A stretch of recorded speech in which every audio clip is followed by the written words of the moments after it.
The numbers would indicate he is, because going into that game, Jalen Hurts had accounted personally for 87% of the Philadelphia Eagles offense. And in the first half last night, if you think 9 carries is bad, the running back had 1. He only had 1. I'm going to give you 2 explanations that maybe you'll like. One of the explanations is that it's a copycat league.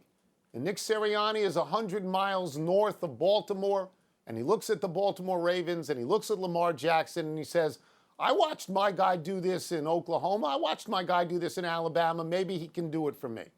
And the second, and I don't really like when quarterbacks run all the time. I think it's very dangerous, but Lamar Jackson does it. The second reason might be that the owner of the Philadelphia Eagles last March, after Sirianni was hired, said, Jalen Hurts is our quarterback. There's no controversy here. Jalen Hurts is our quarterback. You know, I know he's got NFL legs. I don't know if he's got an NFL arm, Mike. I don't at the moment. I mean, I think that he's got 8 touchdowns and 4 picks and 63% completion, which is pretty good. But he's got 300 yards running and 5 touchdowns, and that's very good. And that may explain it. Let me explain it another way. You talk about how grouchy I am at the start of the show. I'm just going to say one thing and get out of here since there's already a bell.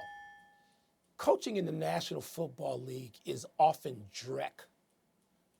All right? It's like the 1980s when you had Hall of Famers in every division. I look at some of the head coaching decisions, like going for it on 4th down, either because a card tells them or some stupid analytics tell them. And I don't think coaches can have instincts and a gut feeling to do anything. They're nearly as bad as baseball managers. And I look at some of this. When your running backs are last in the league in running the ball and Jalen Hurts is your quarterback, that's bad decision-making over a series of weeks. And I can go through the whole league. It ain't going to happen because nobody wants to criticize NFL coaches, even the talking heads. They don't want to criticize them. I will. Because a whole lot of head coaching I look at and I go, what the hell is this?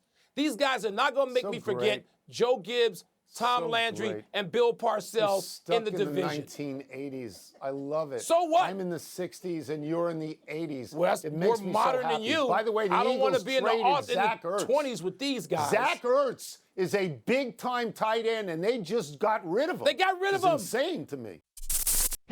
Thanks for watching ESPN on YouTube. For live streaming sports and premium content, subscribe to ESPN+.